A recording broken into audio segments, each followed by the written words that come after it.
Welcome to Wrestling Talk. Today we're going to be talking about we talked about some of my least favorite matches of WWE shows. So now we're going back all the way to the Royal Rumble for this, and we're going to be talking about my favorite WWE matches of the whole year so far, because there's only going to be two more pay-per-views this year. So let's get to the results. Okay. One of my favorite matches this year definitely had to be Roman Reigns, AJ Styles, LA Knight, and Randy Orton. I thought the match was good. They went back and forth. They even used a chair. Roman Reigns did a spare to AJ Styles while he was going off the top rope. It looked phenomenal. No pun intended. No pun intended at all. It was honestly a very good match. Logan Paul versus Kevin Owens was also very good. Logan Paul is very talented. I might not like him personally, but he is a good wrestler. This is one of my favorite matches he had this year. Him and Kevin Owens went back and forth, the typical thing, brass knuckles to the face. Kevin Owens got disqualified because he was holding the brass knuckles that Logan Paul had, and he forgot to take them off. It was a fun finish, so I enjoyed the match. I'm a very easily pleased person. Okay, the next pay-per-view is Elimination Chamber of Perth, which is in Australia if you don't know. Well, of course, one of the best matches here was, this was alright. One of the best matches was the starting match, which was the Elimination Chamber match. Tiffany Stratton really got her time to shine in it. As everyone else in this match got to do one or two moves, and it was a very cool experience. Then there was the Judgment Day in Newcastle Republic. This was pretty decent. It wasn't the best match of all year. And Drew McIntyre winning to get to WrestleMania against Bobby Lashley, Kevin Owens, LA Knight, and Randy Orton. That was also one of the best matches, in my opinion. In my personal opinion. And then we're going to go to WrestleMania Night 1 and then 2. There's apparently... Okay. Here. Becky Lynch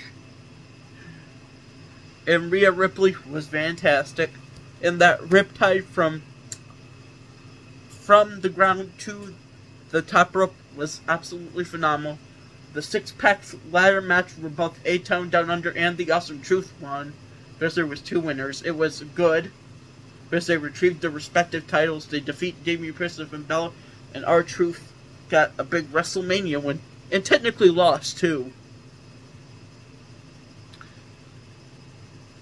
The Bloodline, The Rock and Roman Reigns, with Paul Heyman defeat Cody Rhodes and Seth Rollins by pinfall. This match was fantastic. The Rock was good. It lasted 44 minutes, and those 44 minutes were full with excitement. Drew McIntyre and Seth Rollins was a good match. It was a good opener.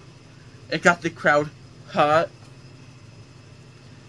And what came after was Damian Priest's cash-in, which was an additional surprise to the already good match. LA Knight versus AJ Styles. LA Knight was a star in this match. AJ Styles was a star in this match.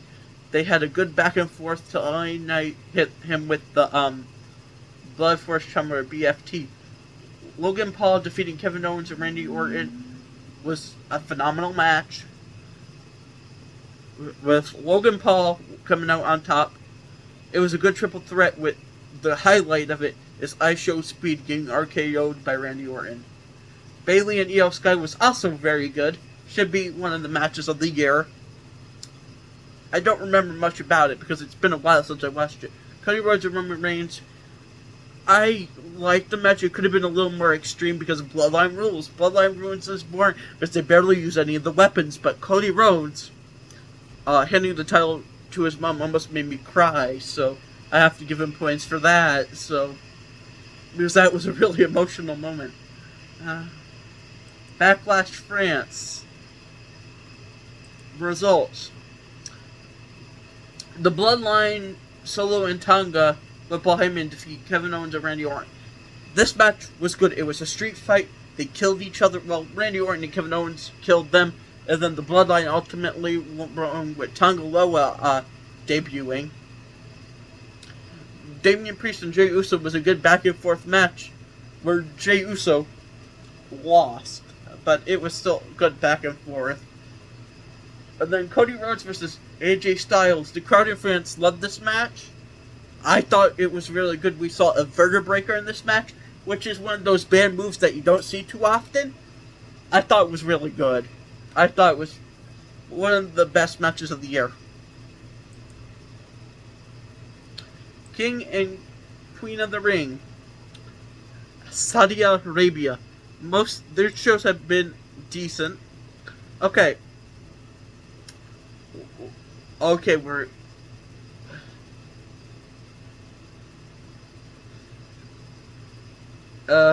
the only match that is the only two matches worth talking about is the Ring General defeating Randy Orton in a very classic match in my opinion.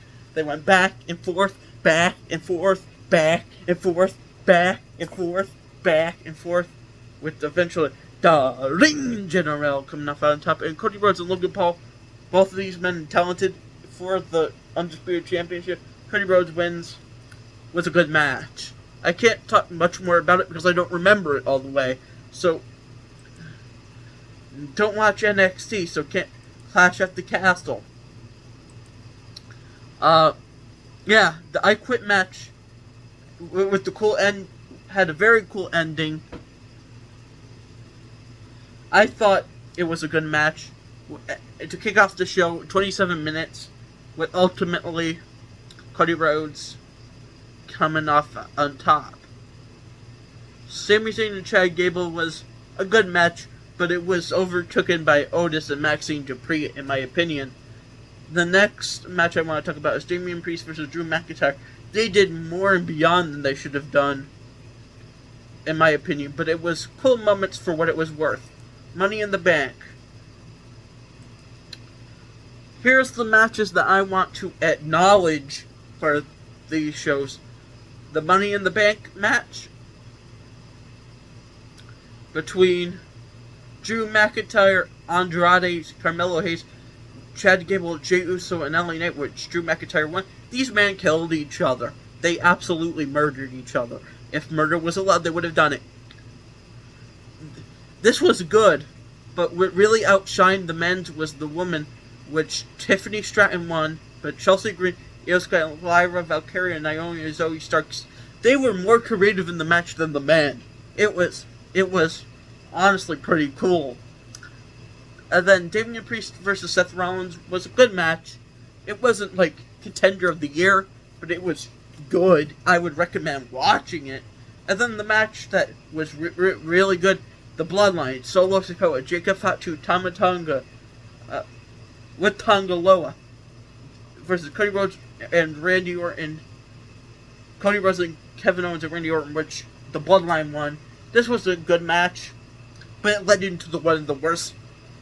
They did a lot more in this match with Jacob Fatu debuting than they did if they put as much effort as they did in this match with Solo and Cody Rhodes, it would have been great. And then we go to SummerSlam, which the matches I want to talk about here is Liv Morgan versus Rhea Ripley. This was one of Liv Morgan's best matches in my opinion.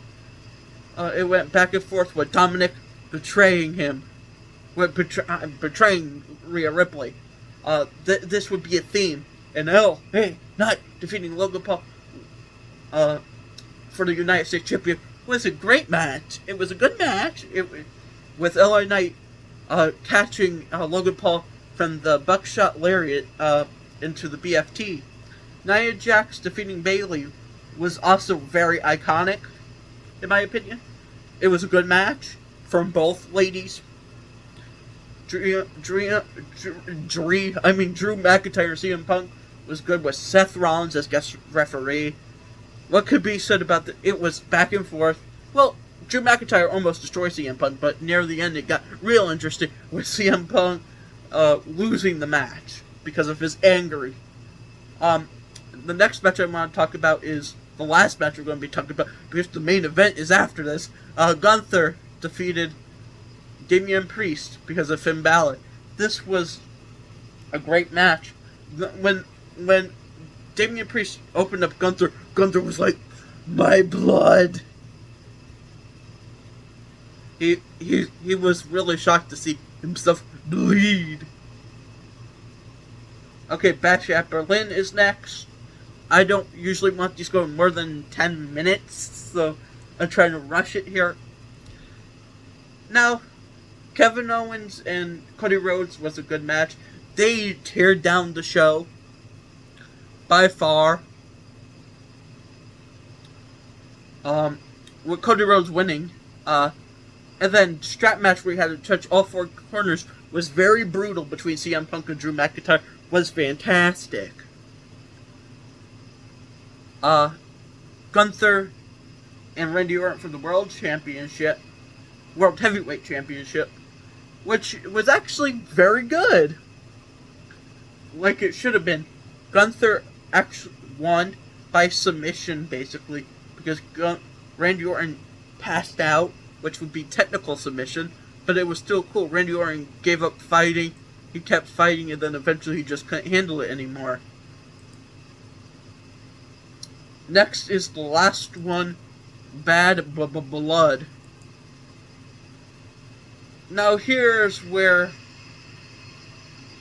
the best match of that night by far was CM Punk and Drew McIntyre. This was so bloody that Drew McIntyre was wearing a mask with his own blood. A mask with his own blood. It was back and forth, back and forth. CM Punk won and then he shoved the beads in his mouth. I feel like they're going to have one more match, maybe a War Games match, where they're in teams, and that would be it. But still, that by far was the match of the night. The only other match that is really worth the time is Nia Jax versus Bayley again, because they pulled off some amazing things together, and that is it. Goodbye.